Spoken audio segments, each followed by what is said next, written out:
Qu'est-ce qui lui arrive à la 2? Il faut faire chauffer l'appareil ou...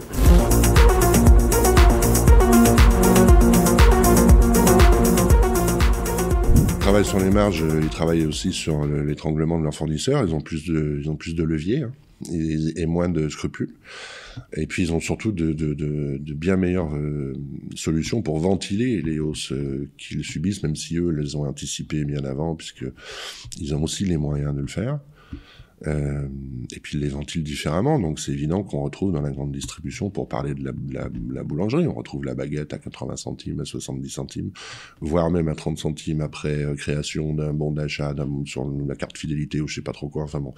Donc ça pour eux c'est un produit d'appel, ils sont en train de nous siphonner en fait les artisans de centre-ville ou de petits commerces. Et c'est bien pour ça que c'est la consigne qui a été donnée par les représentants officiels, ou en tout cas établis, de dire il suffit maintenant de monter un peu les prix, mais ça marche pas.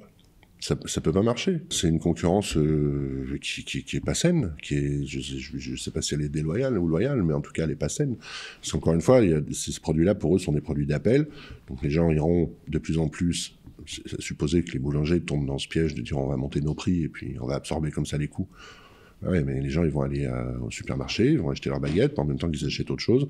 Tant pis, c'est un peu de moindre qualité, hein, ben voilà.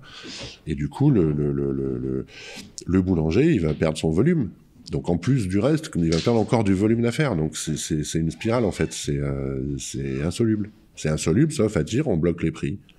Voilà, ce qu'on préconise, hein, c'est le fameux bouclier. En tout cas, nous, depuis le début, on dit, on arrête de se faire prélever le montant de nos factures sur nos comptes, on stoppe les prélèvements, on paye par virement, et on paye ce qu'on peut, quand on peut. On reprend la main sur nos trésoreries, parce que des gens qui ont habituellement 1 500 € de facture et qui doivent payer 18 000, quand ils ont le prélèvement, c'est trop tard. Voilà, donc pour pouvoir engager un rapport de force, il faut déjà faire ça. Suspendre les prélèvements. Il n'y a rien d'illégal, hein. Le prélèvement automatique n'a jamais été un moyen de paiement universel et obligatoire.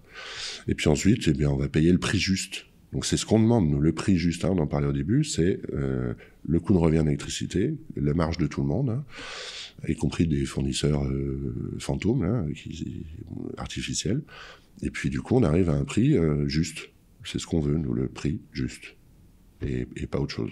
Et donc on l'appliquera, de toute façon, ce sera de gré ou de force, puisque, en tout cas, nous, c'est ce qu'on conseillera, puisque les gens vont couler, donc ils n'auront pas le choix. Ce sera leur seul... Et puis ensuite, on va saisir les médiateurs du service de l'énergie du gouvernement, et puis on va proposer des mesures collectives, des plans de sauvegarde, on va faire tout un tas de choses pour protéger les entreprises, parce que tout ça, personne n'en parle. Et puis je pense qu'on va aller titiller l'État aussi sur sa responsabilité dans tout ça, parce on n'a pas trop parlé du seuil du compteur électrique de 36 kVA qui détermine le tarif bleu, le tarif jaune. Le bouclier, hein, dont on parlait tout à l'heure, donc qui garantit, entre guillemets, une hausse maxi de 15% à partir du 1er février, là, n'est accessible qu'aux artisans qui ont un compteur électrique d'une puissance inférieure ou égale à 36 kVA. C'est ce qu'on appelait avant le tarif bleu. Ce qu'ont les particuliers.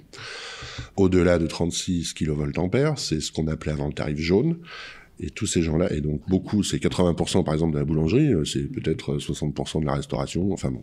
Et ceux-là ne sont pas concernés par le bouclier. Donc on retombe dans l'amortisseur des 20% le calcul d'apothicaire. Donc entre les deux, puisqu'il y a des structures qui ont moins et d'autres qui ont plus, ben entre les deux, il n'y a pas le même traitement. Donc on est en plein dans une véritable rupture d'égalité, quoi. Si là ça ne l'est pas, ça ne l'est jamais. Donc là aussi, il va falloir...